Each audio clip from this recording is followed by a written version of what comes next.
Yeah, so we asked to meet with you guys on the heels of the CJEF ruling, and we've had a lot of things to say about that. Jen has had a lot to say about that. And so we just wanted to come in and talk about that, as well as any other education-related topics that you guys want to talk about. So Jen, you're gonna just kind of open up with an introduction and what we want to talk about, and then follow your rules. Sure. Hi everybody. So I think really excited to be here and talk about an unexpected, but I think really exciting opportunity and moment in Connecticut. The ruling in CJEF was unexpected in that the case was really about, the heart of the case was about whether, two critical questions. One is, do students in Connecticut have a constitutional right to a, quote, minimally adequate education? And then two, was the state spending a sufficient amount to meet that obligation? And this is a case that's been going on for a really long time. In, I think, 2010, the Supreme Court ruled that students do have a state constitutional right to a minimally adequate education, and kicked the case back down to trial court to Judge McCousher to decide whether or not the state was meeting that obligation. And the trial wrapped up in the ruling that we heard, I can't remember how many weeks it's been now, I think just about 2.5 weeks ago. And the ruling was a surprise in that he did talk about funding, but he went way beyond that. And his ruling on funding was not exactly what the plaintiffs were seeking. He did not agree that the state was spending an insufficient amount, and in fact went through all of the different buckets of spending that the state is spending on education, including ECS dollars, school construction, the Alliance District's money, Commissioners Network money, and said, overall, this amount is sufficient. And he said, I'm not going to tell the legislature how much to spend, because the legislature has to decide as a political decision how much to spend on education versus other competing constitutional rights of citizens. But he did say, and I think this is really important, that the way that Connecticut distributes its education dollars makes no sense. And he ordered the state to come up with, his words were, a rational, sustainable, and verifiable system for distributing our education dollars. And he went through, he called the way we currently fund our education dollars things like mythical and illusory to describe any sort of rules or parameters that we use to decide how education dollars are distributed. And he actually went through a list of towns that have received increases in their education funding in the last session as an example of how this makes no sense, because you can't really explain why one town gets more than another. And that's something I think we've talked about almost every single time we've been here, that the state is no longer using a funding formula and hasn't for a number of years. And as we're seeing shifts in student need, and in some cases declining enrollment in some districts, in other districts you're seeing an increase in students in poverty or students who are English language learners with no dollars following that need. And that there needs to be a formula-driven, mathematical way that we decide how kids are funded in cities and towns and across all types of schools in our state. And we expected that would have been the end of his decision, but he didn't stop there, and he continued to talk about the entire education system. And I think it was really interesting that he talked about the New York school funding adequacy case, and talked about what has traditionally been the legal definition of a minimally adequate education, and basically said it was so basic that it's laughable. And he talked about things like, what is typically considered to be inputs, like do students have reasonably updated textbooks? Do they have desks? Do they have pens and pencils? Do they have a roof over their head? Things that are so basic as to be very easy to comply with and really not have any impact on student outcomes. And he, in my view, pivoted to focusing on what was actually going to improve student outcomes for kids, and went through a pretty scathing overview of data on how our state is doing for kids, particularly kids of color and kids in poverty, which we've talked about for a really long time. And he particularly went into a very in-depth review of data that we've all known about for a long time, which shows that kids are graduating from high school in Connecticut not ready, with diplomas that are basically meaningless. And in his words, we are sending them on to college where they have the privilege of paying for being remediated. And he ordered the state to come up with a definition of elementary and secondary education, and by that I think he meant defining what readiness means upon exit from high school, and then really working backwards from high school graduation down through the system to make sure that we're not just passing kids along at every grade, but actually doing what kids need in order to make sure that they're ready each step of the way before we move them along from grade to grade, so that they're not getting to high school way behind, and not getting to the point of graduating from high school with lacking the skills that they need in college or career. And for us, I think that was a really, really important moment, because we've been talking about a couple of really important trends that are happening in the state that I think are a real wake-up call. On the one hand, we're seeing, by just a few years, by 2020, 70% of our jobs are going to require some form of post-secondary education in Connecticut. 99% of the jobs since the recession have been taken by people with a college degree. And yet, at the same time, last year's kindergarten class in Connecticut was the first, I don't like this word, but majority-minority kindergarten class. So the majority of our students in last year's kindergarten class were students of color. By 2020, the majority of our young workers are going to be people of color. So we're seeing increasing need for post-secondary education, an increasingly diverse population in Connecticut and nationally, and yet the level of preparedness for the students that are soon going to be the majority of Connecticut's residents and young workers is so far from what they're actually going to need to be successful and to compete and thrive. And I think that is a huge crisis that is going to be all of our problems very soon. And we were pleased to see that the judge put that forward and sort of laid it bare for everyone to see, and called on all of us to do something about it. And he didn't stop there. He then talked about how we staff our schools and our districts, and called on the state to develop a plan to replace our current staffing systems, which are based largely on seniority and degrees earned, with a system that takes student outcomes into account. And he talked about everything from hiring to promotion to pay to evaluation. And then he went on to talk about special education, and I think what was the most controversial part of his ruling, and said some pretty alarming things. I think it's important to remember that if this decision were to hold, the only legally binding part of his ruling is the actual order, which was that the state had to develop a plan for identifying, providing, and paying for special education services. So there's nothing legally binding in his order that would suggest that students should not get the special education services to which they need and to which they're actually legally entitled under federal law. That's not an area that we have done a lot of work in, so I'm not really going to focus on that, but I'm happy to answer questions on it if you have any. So I think in total, his ruling really asks all of us to take action on problems that we've known about in our education system for a really, really long time, but for whatever reason have either been unable, our leaders have either been unable or unwilling to act on them.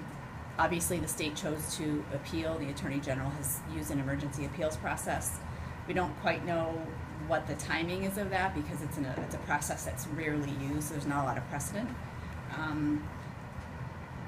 But I think that the ruling, which really seems to have a national response in the press, sort of demands that we act regardless of what happens with the court case. Because, these are not new problems. We've known about them for some time. He laid them bare for everyone to see. And so the question for us is really, regardless of what happens with the appeal, are our state leaders going to act to solve these longstanding problems? Or is it going to take a court order and a ruling from the Supreme Court to force them to do so? And the case has taken, 11 years, I think, to get to this point. Our kids can't wait another 11 years. We need some action now on these issues. So stop and ask questions. Sure. Okay, so what I'm interested in, given all that, is on the part of ConnCAN, what are you advocating for next? Because we're kind of we're not at an impasse, but we're at sort of a holding point because of the appeal. So what best would happen next? You know, I think on the first part of his ruling, which was the order to develop a rational, sustainable, and verifiable system for funding our schools, that is something that that our state could act on now. We don't need to wait for a court order to do that. There are funding formula options, available to discuss. We could talk about the details, but that is not a technically complicated process. It's a politically complicated one, particularly in a situation where we're facing a state that does not have, that has a budget deficit, and there's not any sort of new money to put into the system, such that you're making the pot bigger before you redistribute dollars.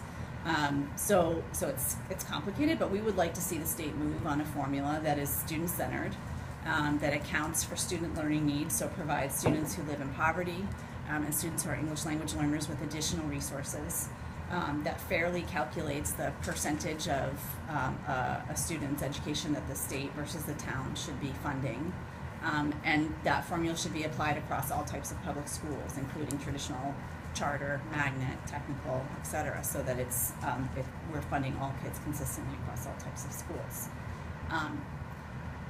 And so the question is, are our state leaders going to act on something that we've known about for some time? Are they going to change a system that, frankly, if you're an elected official, over the last several years, the ECS pot of money, which I'm not going to call a formula anymore, it's just a pot of money that we're distributing across towns, has been a way to get a budget deal done. So having trouble getting a vote for the budget, let's sprinkle a little ECS dollars to your town and your town, and then we'll get the votes together to pass a state budget. And so the question is, are we willing to stop doing that and to stop trading political favors with education funding and start following an actual mathematical formula that funds kids based on their learning needs? That's something that the state could begin actively having conversations about and doing now. Do you think it will? I hope so. I don't know. Because we hear that ECS reclaim every single year from multiple sources, and it's not funded fairly, it's not funded fully, especially based on the formula that's in place. A lot of communities don't get what they should get. Yeah. So it certainly has been going on as long as I've been in journalism, and I just wonder, is something going to be different this year? I don't know. It feels like the decision has turned up the heat a little bit on this conversation, and he really called out that we're not even, there's not even the illusion of following a formula anymore. And I hope that it's a call to action. I think that just based on some of our conversations, there seems to be more conversation about ECS and about school finance than we have seen before. So I couldn't tell you. I know that we're going to work as hard as we can to try to create an opening for some sort of action on that this session, and we'd love to see leadership in Hartford on that.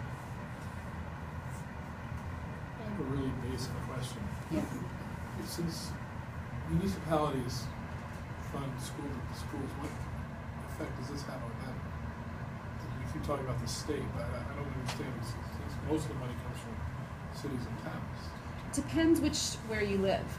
So if you're in a very high wealth town, the majority of your education funding comes from local dollars, from local property taxes. But if you're in a very high needs town that doesn't have a large taxable base, the majority of your funding is coming from state and federal sources. That has always seemed to me to be the crux of the issue, is that depending on where you live, it's how good an education you get too. With some exceptions. Because there are exceptions to that rule where kids who are living in poverty are achieving high results. I think it's always been our position that money alone is not going to solve that problem. That money is one of the things that we have to deal with, but we also have to deal with these other systemic issues that actually I think the judge called out. I think that if we were following a formula, some of what you're talking about wouldn't change. There would still be towns that would be contributing a large amount of their funding from local dollars, but it would equalize some funding across towns that are experiencing more need. And I think really importantly, our view is that it should apply across all types of public schools. So we don't have essentially 11 or 12 different ways of funding a student depending on the kind of school that they go to, but based on their actual learning needs. I guess I was wondering, how does this apply to the towns? It does, because if you were following an actual mathematical formula, it would calculate sort of by student how much to get to a certain dollar amount, how much the town would be contributing versus how much the state would be contributing. And right now, it's basically being done, those decisions are being made ad hoc, because we're not following the formula anymore. And any town that wanted to contribute more than the formula said would be free to, they wouldn't be prevented from that. But But would ConnCAN ever think that maybe the entire way of funding education in Connecticut should be changed? Needs to be Because the point reviewed. that Ed made about property tax makes it, irrespective of ECS funding, makes it largely unfair for people who, who live in Bridgeport to compete against people who live in Greenwich in terms of the amount of property tax they might come up with, which puts the kids in a situation where they're the victim of right, you can't this squeeze system. water from a stone, and you can't get property, you can't get taxable dollars when there are none to be had. I think that the question about sort of property tax reform and reform to how the revenue sources for education is certainly one that needs to be put on the table. And again, I think that's a matter of, do we have state leaders who are willing to engage in those tough conversations and at least begin to set the stage for some changes here. And I don't know the answer to that. Any other ideas for, in this period of, because we have a session coming up very shortly, relatively shortly, what else you would push the state to do in addition to the ECS funding? Sure. In the short term? Yeah, and we're kind of actively pulling together a lot of ideas, that some of which we've been talking about for a number of years and some of which are new. I think on the question of staffing, we would certainly like to see continued progress around some of the certification issues that we've been working on for a long time, so that we're reducing the barriers to talented teachers or leaders coming into the system. And we would like to see changes to how the system of how we recognize, promote, reward, support our educators, and that student outcomes play a role in that, including evaluation. We're not saying that every educator, and by educator I mean both teachers and leaders, has to be held accountable based only on student test scores or student achievement growth, but we think that that needs to matter as an important and meaningful factor in how we look at a professional's performance over time. And some of those changes are changes that, frankly, I think the professionals in the classroom have been asking for. And again, it's just a matter of political will. I think on the question of defining an elementary and secondary education, there are a lot of issues wrapped up in that need to be tackled. I think it's an invitation for a really robust conversation to begin about what is readiness, how do we define it, and then how do we measure it, and how does that impact the system in a way that encourages, I think, innovation and some of the really promising ideas that we're starting to see around personalized learning or mastery-based learning, where children can progress through a system as fast as they're able to, or take as much time as they need to catch up. Some of the things that we'd like to see right away that I think would be really helpful are like around data transparency. So, for example, we don't know right now by high school, there's no publicly available place to look to find out what is the college entrance rate, what is the college persistence rate by high school. We would like to see, remediation data, but that's a little bit harder to find now that colleges and universities are not supposed to offer remediation, but the need for it still exists if you look at our SAT data, which is suggesting that overall way too few of our students are on track to be college ready. And so some data by high school would be a helpful first start to understand how we're doing at the school level and getting kids ready. And then I think working back towards the very beginning of a child's education, you can look at things like what is a kid's access to a high quality preschool experience and early childhood experience. How are we doing in getting kids reading by third grade? The research is super clear that if kids aren't reading by third grade, their chances of graduating from high school and being successful are much slimmer. Same thing for 8th grade math.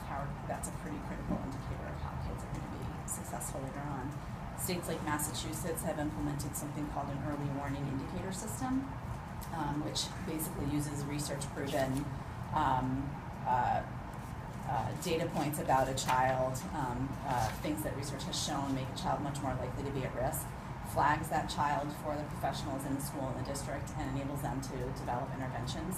Something like that is doable and might be a resource in Connecticut. And then there are lots of other ideas, but I think having that conversation about what does it mean to be ready in Connecticut, and how we're going to measure that, and then working back from there.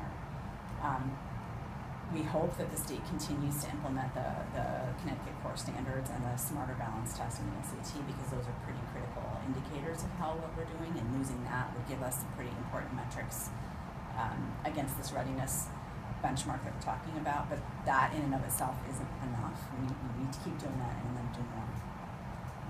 Why do so many kids in Connecticut end up getting out of high school and not prepared for college? The great question. And there's actually national data, survey data showing that most parents think their kids are on track, even when actual performance data is showing something very different. And I think that the effort to implement the Connecticut core standards and the assessments that are aligned with them was an attempt to try to get at this issue, and in some ways ensure that all kids across all districts were being held to high college and career ready standards, because we knew that kids were graduating with varying degree. They might have gotten all A's, they might have been #1 in their class, and they got to college and found that they weren't ready because they were held to a very different standard than other kids in their class. So the idea of a consistent set of standards and expectations and a consistent way of measuring that across all schools and districts is one way to try to help get at that, and measure it and help students be ready.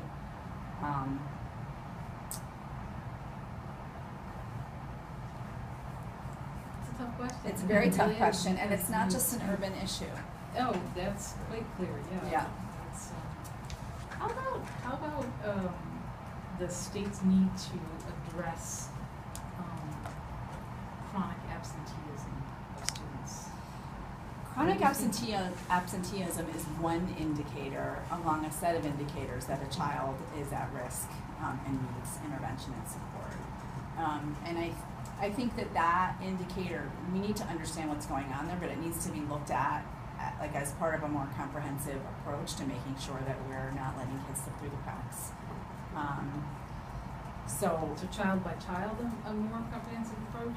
No, I mean a more systemic approach. So I think there's been conversations in Hartford about this issue specifically, but not about what we're doing sort of more systemically, like an early warning indicator system that looks at that indicator among a whole other series of indicators to know that there's something wrong here, and then what sort of interventions and supports are we going to provide for that child and his or her family to make sure that they're coming to school and that they're ready to learn and staying there. So I think it's a part of the conversation, but it's not the only thing to talk about, and sometimes talking about it in isolation is not helpful. Well, we have just heard from some people in education that that's one of the issues that contributes very heavily to the achievement gap in Connecticut. Is kids not getting school, and so they're not learning. That it's not anything about the child themselves and their ability to learn, it's that they're just not there. Yeah, I would want to unpack that a little bit more and find out why the kids aren't coming to school and whether they're disengaged because what's being offered at school isn't actually engaging them sufficiently such that they're coming, or there's some other issue that they're not getting support on. If that were taken care of, they would be there. So a family member who needs their help, or there's a whole range of things that could be going on there.